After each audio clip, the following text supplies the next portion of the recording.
이번에는 비행기 이야기를 해보기로 하죠. 우선 이런 내용입니다. 우리 국민들은 문재인 씨 때문에 올여름의 더위가 10도는 더 덥게 느껴진다. 그렇게 이야기하고 있습니다. 국민들에게 정부와 관련해서 또 다른 나라와의 관계에 대해서 뉴스가 나왔다 하면은 나쁜 뉴스만 계속 나오고 있습니다. 그러던 중에 우리 국군이 러시아 군용기에 300 몇십 발이나 되는 경고 사격을 해서 쫓아버렸다. 이런 소식. 여기에 우리 국민들은 정말 모두 한마음이 돼서 잘했다. 이러고 있습니다. 일단 잘했다. 그렇기는 한데 이 사건이 장차 한반도 주변에서 어떠한 일로 앞으로 또 어떤 현상으로 이렇게 이어질 것인지 이것은 분명히 그것을 짐작할 수 있는 단서입니다. 그러니 거기에 대해서 이야기해 보기로 하죠. 이번 사건의 개요를 먼저 살펴보기로 하겠습니다. 7월 23일 오전에 중국 폭격기 2대, 러시아 폭격기 2대가 사전 통보 없이 한국과 일본의 방공 식별구역에 진입했습니다. 우리의 경우는 코리아해서 카디즈라고 하고 일본은 앞에 J를 붙여서 자디즈 이렇게 표기를 하고 있습니다. 물론 방공 식별구역이라고 하는 것은 다른 나라의 비행기가 왕래할 수 없는 구역은 아닙니다. 그런데 사전 통보를 해야 하는 것이죠. 그래서 사전 통보가 없는 경우에는 이것이 단순 진입이 아니고 침입으로 처리될 수 있다. 국가 간의 관계가 우호적인 관계가 아닐 때는 당연히 그렇게 보는 겁니다. 그러니까 중국과 러시아 폭격기들이 이 두 나라의 폭격기들이 우리 한반도, 특히 우리 대한민국 영토를 사이에다 두고 어떻게 움직였는가.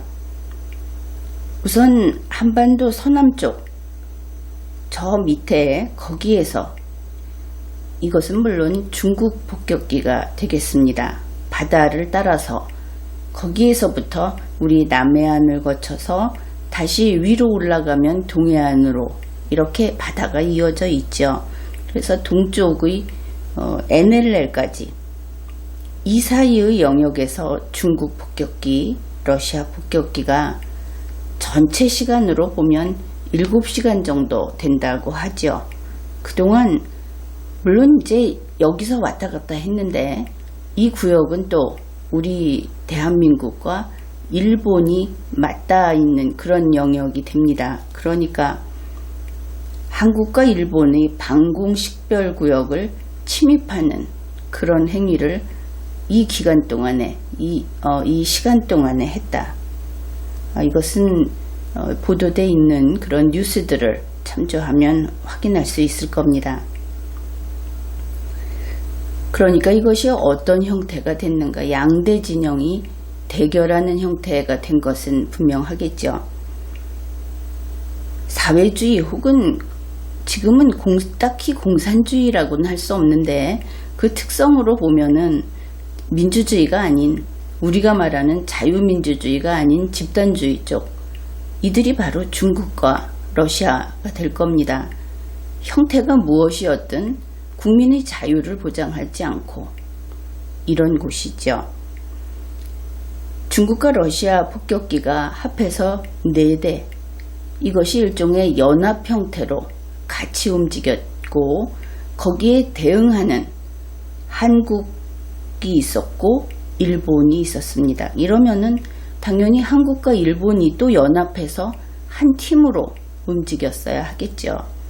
그런데 근래의 상황이 그렇듯이 연합할 그런 관계가 아니지요. 그래서 각각 대응을 했습니다.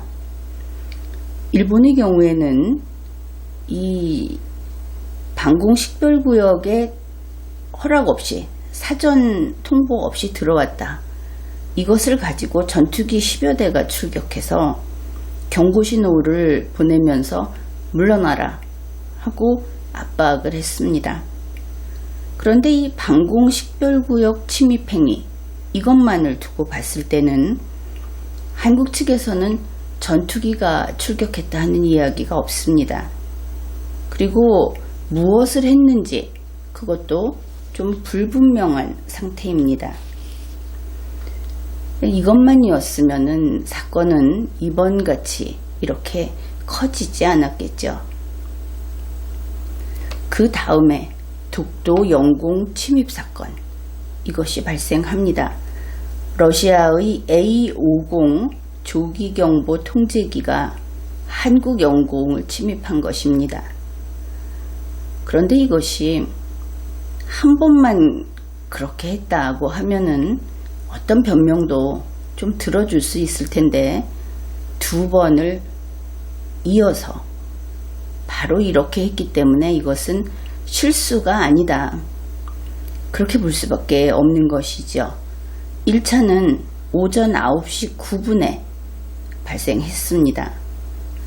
바로 이때 우리 한국의 전투기가 18대가 출격을 했는데 1차 침입 때 그러니까 독도 영공 침입 때 이때 경고 사격을 80여 발 했다고 합니다. 비행기로 보면은 80여 발은 많이 쏜 것이 아니죠.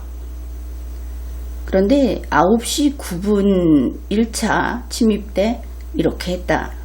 그러면은 이것이 시간이 별로 길지 않기 때문에 한 3분 정도 침입을 했었다고 하기 때문에 거의 이 시간을 맞춰서 우리 전투기가 갔을 것이다. 이렇게 볼 수 있고 보통 독도까지 가는데 한 30분 걸리는 것으로 알려져 있죠. 그러니까 8시 한 39분 그 전후 해서 출발을 했을 것이다. 그런데 이 시간이 어떤 시간이냐 하면은 바로 러시아 전투기가 지금 이 독도 영공을 침입한 것은 조기경보 통제기인데 그보다 앞서서 이 동해안 쪽에 있는 NLL을 넘어온 그것이 러시아 전투기가 넘어온 시간이 8시 40분입니다. 그러니까 러시아 전투기가 넘어온다는 것을 알게 됐을 때 아마도 그때 출격하지 않았을까 이렇게 볼 수 있죠. 이렇게 해서 3분 만에 우리 영공에서 쫓아냈는데 얼마 안 있다가 오전 9시 33분에 재차 또 독도 영공을 침입을 합니다. 그래서 이때 우리 한국 공군이 경고 사격을 280여 발을 했다. 이런 것이죠.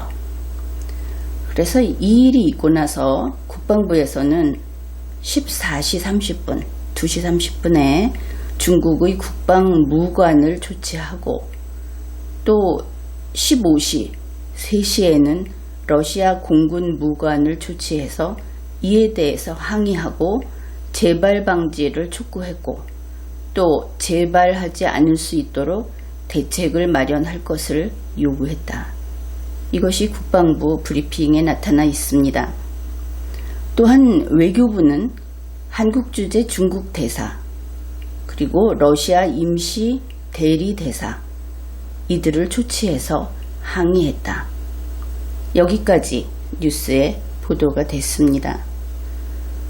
그런데 유의할 것이 근래 일본과의 관계에서도 그렇고 이 외교적 행위를 할 때 현재 우리 정부에서 대부분 사람을 불러다 어떻게 했다 이렇게 이야기를 하죠. 그런데 국법행위는 반드시 문서로 하게 되어 있습니다. 불러다가 싫은 소리하고 야단치고 하는 것은 그냥 정치쇼에 불과한 것이죠. 그래서 말로 하되 마찬가지로 문서가 거기에 첨부돼야 하는 겁니다. 그런데 중국과 러시아의 문서로서 공식 항의를 했다 하는 말은 지금까지 전혀 나오지 않고 있습니다. 어떻든 사건은 이렇게 된 것입니다. 이 사건의 결과 우리 한국군이 독도를 지켰다. 이것이 분명하죠. 한국군이 독도 영공을 침입한 러시아 군용기에 경고 사격을 해서 격퇴했다. 국토 수호를 했다. 이런 것입니다. 이런 일이 있고 나니까 이 사건으로 세계가 웅성거렸습니다. 외신을 보면은 정말 눈이 동그래진 그런 뉴스 진행자가 한국 이야기를 하고 있는 것을 볼 수 있습니다. 그러니까 꼭 이렇게 말했다고 하기는 어렵겠지만 외신들, 외국 방송사들이 이런 것이죠. 사우스 코리아가 자국 영토인 독도 영공에 침입한 러시아 군용기에 360발 사격. 이런 좀 어느 나라에서나 놀라운 이야기인 것은 분명할 겁니다. 이런 뉴스가 나왔고 또 몇 나라의 반응을 보게 되면 우선 러시아는 화들짝 놀랐다. 아닌 척을 하더라도 놀랐다 하는 것을 알 수 있습니다. 왜냐하면 처음에는 이렇게 이야기를 한 겁니다. 나는 한국의 독도 영공을 침입 안 했어. 이렇게 딱 잡아뗐습니다. 보통 사고친 애들이 그렇게 속이려고 아니면 그 순간을 모면하려고 이런 식으로 하죠. 푸틴의 얼굴이 떠오릅니다. 정말 잘 어울리죠. 그리고 시간이 얼마 지나지 않아서 이제는 장비 핑계를 댑니다. 장비에 문제가 있었나 보다. 그러면 장비에 문제가 있었으면 이 조기경보 통제기 바꿔야 하겠죠. 그런데 그것도 오래가지 않았습니다. 그런 다음에 최종적으로 공식 부인하기를 러시아는 한국 영공을 침범 안 했다. 이렇게 부인하는 것으로 마무리를 했습니다. 그래서 러시아가 놀랐다. 혹은 이 사건이 커질 것 같으니까. 왜냐하면은 미국 쪽에서는 이런 이야기가 나오고 있죠. 정말 이렇게 한국의 독도 영공을 침범했다면 이것은 국제적으로 공론화해야 한다. 이것은 큰일이다. 이렇게 이야기를 했고, 그러다 보니 러시아가 그들이 그렇게 항상 정직하지는 않죠. 그래서 또 이런 식으로 잡아떼는 것 같은데, 사실 대한민국이 힘이 있는 국가, 또 최소한 자존심이 강한 국가라는 인식이 있었으면 하지 못할 일을 했다. 이렇게 볼 수 있겠습니다. 중국의 경우에는 조심스럽게, 그러니까 처음에 조심스럽게 이렇게 이야기를 했죠. 중국은 방공 식별구역에만 들어갔어. 우리는 독도 영공 침범 안 했다. 이렇게 그런 뜻으로 이야기를 한 것인데, 방공 식별구역은 그냥 영공이 아니야 이렇게 이야기를 하지만 사전에 미리 알리지 않았다는 데 대해서는 시침이 뚝 떼고 있습니다. 그런 다음에 중국이 이제 NHK 등을 보게 되면 이런 발표를 했죠. 중국과 러시아는 어느 나라의 영공도 침범하지 않았다. 두 나라가 어떤 국가인지 잘 보여주고 있는 모습이다. 그리고 그들이 이렇게 서로 비호해야 할 무슨 비밀이라도 있는 것인가, 그렇게도 보입니다. 그 다음에 이제 일본은 당사자이기도 하죠. 그 방공식별구역을 침범당했으니까. 그런데 일본은 독도 문제에 있어서는 분명히 저만치 떨어져 있었던 것이 분명합니다. 끼어들 수 있는 상황이 아니었죠. 여기에 대해서 독도가 일본 땅이다, 이런 이야기를 일이 다 끝난 뒤에 이런 이야기를 하는 것입니다. 러시아와 한국이 우리 일본 땅인 독도 영공을 침범했다 하고 성토하고 나선 것이죠. 근래 일본과의 관계에서 일본이 우리 한국더러 전략물자 관리를 잘 못했다 하고 비판을 하는 데 대해서 우리는 그 일을 잘 처리하지는 못하고 있습니다. 그런데 이 독도 이야기를 하는 일본은 이렇게 철이 없을 수 있을까? 지금같이 중국과 러시아가 저렇게 한편 먹고 또 앞으로 어쩌면은 신냉전으로 여기에서 정말 큰일이 생길 수도 있는 이런 상황인데, 독도가 일본 땅 아닌 것은 일본인이 머리로 알고 있을 겁니다.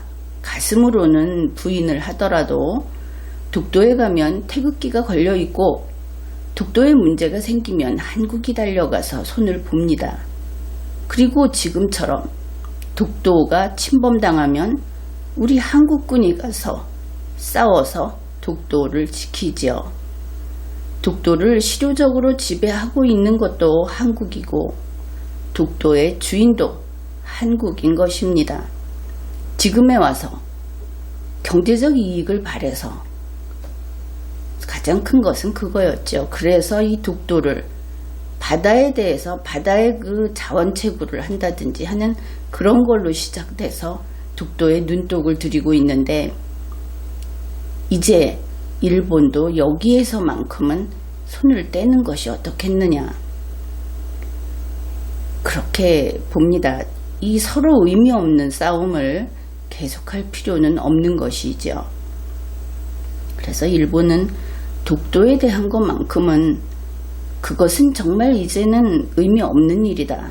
또 우리가 과거 오래전부터 이웃나라로 이렇게 살아온 그런 관계에서 앞으로도 동맹으로서 같이 자유세계를 지켜나가야 할 입장에서 일본이 경제적 동물처럼 그렇게 한일 관계를 해치면서까지 독도를 건드린다고 한다면 좋을 일은 없을 것이다, 이렇게 이야기할 수 있겠습니다. 이렇게 됐는데 미국은 혼자 신났죠. 미국은 이렇게 이야기를 합니다. 이 지역 내 방위를 잘 해냈다. 달리 뭐라고 할 수도 없겠지만 미국은 여러 가지 반응을 내놨습니다. 미국과 일본과 한국의 이 삼국 동맹은 굳건하다 하는 것이 이번에 확인됐다. 한국과 일본이 영내 방위를 철저히 잘 해냈다 하고 아주 잘했다 하고 박수를 보내고 있습니다. 그래서 이번 사건은 이렇게 됐고 각국에서는 이런 반응을 보이고, 그래서 그러면은 이게 무엇인가, 이 사건은 과연 이것이다 하고 얘기한다면 무엇인가? 결과적으로 한국이 단호한 군사행동을 보여줌으로써 세계를 깜짝 놀라게 했다, 이것이 결론입니다. 세계의 주목을 받은 것은 분명하죠. 그런데 이번 사건과 관련해서 평화의 사도 이렇게 알려져 있는 문재인 씨, 이 문재인 씨에 대해서 세계가 아주 불편하게 바라보기 시작했습니다. 즉 문재인 씨를 또 다른 시각으로 보게 되었다. 과거의 것을 인정하면서 또 다른 시각으로 본 것이 아니고, 과거에 여태까지 평화하고 노래를 불렀던 그 문재인 씨가 참모습은 그것이 아니었구나.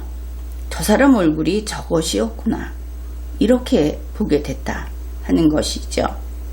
그러니까 문재인 씨는 북한의 김정은이하고 판박이다. 이것을 깨달은 것입니다. 그게 무슨 뜻이냐? 김정은이를 왜 세계인들이 불편해합니까? 김정은이는 언제 누구에게라도 그냥 공격을 할 수 있는, 그래서 신뢰할 수 없는, 게다가 호전적인 이런 자다. 그래서 불편해하는 것이죠. 그런데 문재인 씨 역시 그렇다. 이렇게 보였다는 겁니다.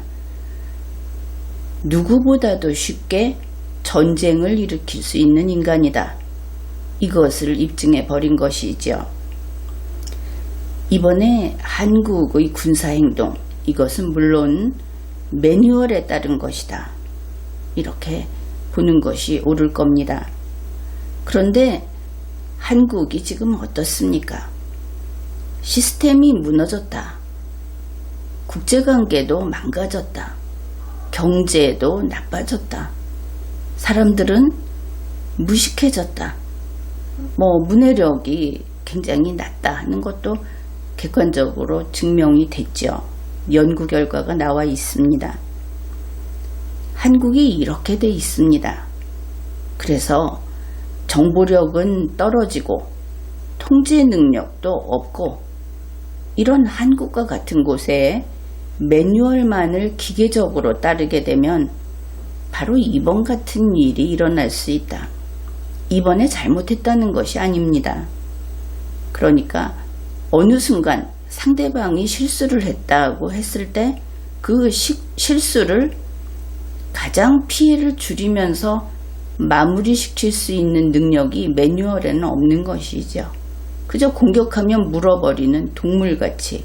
그래서 바로 이런 곳에서 의도하지 않은 전쟁이 발생하더라. 이것이 역사의 경험입니다. 그러니까 세계는 문재인 씨를 어떤 시각으로 보게 됐는가? 이런 것이죠. 문재인 씨는 전쟁을 쉽게 일으킬 수 있는 인간이고, 역시 한반도는 21세기에 있어서 세계의 화약고다. 이것이 이번에 아주 실증적으로 그렇게 증명이 된 겁니다. 이번 사례는 북한, 중국, 러시아 이쪽 팀하고 한국, 미국, 일본 이쪽 팀하고 군사적으로 충돌할 수 있는 가능성이 매우 높다. 바로 이 한반도 지역에서 그런 것을 사람들이 생각하게 된 것이죠. 이것을 경험하면서. 그런데 문재인 씨가 좀 알아야 할 것이, 그리고 김정은이도 알아야 할 것이, 문재인 씨나 김정은이는 독도가 일단은 일본 땅이라는 데 대해서 반대할 겁니다. 그런데 러시아는 독도를 분쟁 지역이라고 말을 했습니다. 그렇다면 북한 편도 아니다 하는 것이죠. 한국 편이 아닌 것은 그렇다 치더라도 북한 편도 아니다. 만일 중국이 독도를 분쟁 지역이라고 한다면 동일합니다. 그래서 중국이나 러시아 같이 패권을 추구하는, 비록 그들은 사회주의의 동지라고 생각을 하겠지만, 이렇게 패권을 추구하는 국가가 지금 본심을 드러낸 겁니다. 그들은 북한 편도 아니고 한국 편은 더더욱 아니다. 문재인 씨는 적과 아군을 제대로 구분해야 할 겁니다. 그들은 언제라도 끊임없이 한국을 잡아먹으려고 하지, 한국에게는 맹물 한 잔도 주지 않을 자들이다 하는 것을 제대로 알아야 할 겁니다. 기억할 것은 바로 세계가 이렇게 보게 되었다. 문재인 씨의 얼굴이 이제는 전쟁을 언제든지 일으킬 수 있는 자로, 그리고 이 한반도가 또다시 화약고로서 인식이 됐다. 여기에서 명심할 것은 한 번 인식된 것은 인식되지 않은 것으로 되돌릴 수 없다. 이것은 진리라고 얘기는 하기 어렵겠지만 진리 비슷한 겁니다. 바뀌지 않는다 하는 뜻이죠. 지금까지 리걸마인드 연구소였습니다.